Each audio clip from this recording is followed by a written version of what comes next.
Selamat pagi saudara, saya ingin membacakan beberapa ayat dari 1 Korintus 10 ayat 1 sampai yang kelima. Aku mau supaya kamu mengetahui saudara-saudara bahwa nenek moyang kita semua berada di bawah perlindungan awan dan bahwa mereka semua telah melintasi laut. Untuk menjadi pengikut Musa mereka semua telah dibaptis dalam awan dan dalam laut. Mereka semua makan makanan rohani yang sama.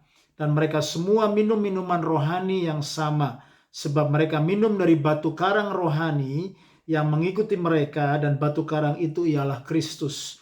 Tetapi sungguh pun demikian, Allah tidak berkenan kepada bagian yang terbesar dari mereka. Karena itu mereka ditewaskan di padang gurun. Semuanya itu telah terjadi sebagai contoh bagi kita untuk memperingatkan kita supaya jangan kita menginginkan hal-hal yang jahat seperti yang telah mereka perbuat. Saudara yang dikasihi Tuhan, kalau kita memperhatikan ayat ini, mari kita renungkan, ada sebuah unconditional blessing, sebuah berkat yang tidak pernah bersyarat yang Tuhan sebenarnya curahkan buat orang Israel, juga curahkan buat saya dan saudara. Apa saja saudaraku berkat Tuhan yang tidak pernah bersyarat itu saudara? Yang pertama, kalau kita lihat ada yang namanya divine protection. Tuhan berkata di sini ada saudaraku yang namanya under the cloud. Jadi di bawah saudaraku awan perlindungan, Tuhan menjaga dan menyertai bangsa Israel. Mereka dilindungi, mereka saudaraku mengalami divine covering, dan ada yang namanya divine protection. Lalu yang kedua, ada yang namanya divine deliverance. Saudaraku, Tuhan membebaskan orang-orang Israel. Dikatakan saudaraku, mereka bukan hanya keluar daripada Mesir, tapi mereka pass through the sea. Mereka melewati lautan yang kering. Jadi ada deliverance yang Tuhan sertai.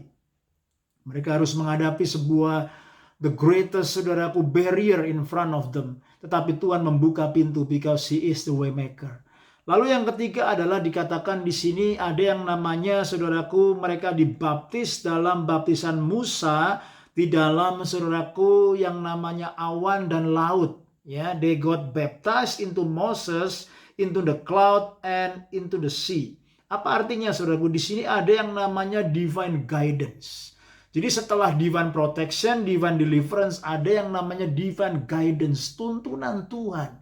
Dan saya percaya saudaraku ketika mereka saudaraku mengalami saudaraku kesetiaan Tuhan lewat Musa sebagai pemimpin mereka. Dan saudaraku Musa yang memimpin saudaraku bangsa-bangsa Israel ini. Mereka mengalami saudaraku guidance dari Tuhan. Dan mereka saudaraku mengalami bahwa Tuhan itu saudaraku setia. Ada tiang awan, ada tiang api yang selalu menuntun mereka. Ada guidance ilahi. Lalu yang keempat ada divine provision. Ya, selain saudaraku divine protection, divine deliverance, divine saudaraku guidance, ada yang namanya divine provision. Tuhan menyediakan berkat yang luar biasa. Ayat ini dikatakan they ate the same spiritual food and drank the same spiritual drink. Awesome saudara. Di tengah-tengah padang gurun mereka makan makanan rohani yang sama, minum minuman rohani yang sama. So Tuhan akan memberikan saudaraku protection, Tuhan akan memberikan deliverance, Tuhan akan memberikan guidance dan protection dalam hidup saya dan saudara. Regardless our situation, regardless the condition of our heart. Itulah Tuhan yang setia. Itulah Tuhan yang begitu mengasihi saya dan saudara. Because He is the Lord and He is the Master in our life. Tetapi orang-orang Israel, kalau saudara baca dari ayat ke-6 sampai ayat yang ke-11 dari perikop 1 Korintus 10 ini, begitu saudaraku tragis sekali. Mereka mengalami divine protection, divine deliverance, divine protection of God, divine provision, divine guidance. Tetapi apa yang mereka melakukan? Mereka melakukan banyak dosa. Bersungut-sungut, menyembah berhala, mereka meninggalkan Tuhan. Mereka akhirnya terjebak dalam dosa demi dosa. Tuhan mau saudaraku kita mengingat kebaikan, kesetiaan, penyertaan, dan pemeliharaan Tuhan. Dan benar menjaga hati saya dan saudara. Untuk kita tidak melupakan Tuhan dan berbuat dosa. Karena ayat ini dikatakan semuanya ini ditulis untuk menjadi pembelajaran buat saya dan saudara. Bagaimanakah dengan hati kita? Kalau kita sudah merasakan penyertaan Tuhan, provision, guidance, protection, deliverance that come from the Master and the Lord. Bagaimana dengan kondisi hati saya dan saudara? Mari terus jaga hati kita untuk tidak meninggalkan Tuhan seperti orang Israel. Tapi kita belajar dari hidup mereka. Dan kita memilih untuk mengasihi Tuhan. Kembali kepada kasih yang mula-mula. Menjaga hati kita. Sungguh-sungguh melayani Dia. Karena Dia adalah Tuhan dan Raja satu-satunya dalam hidup saya dan saudara.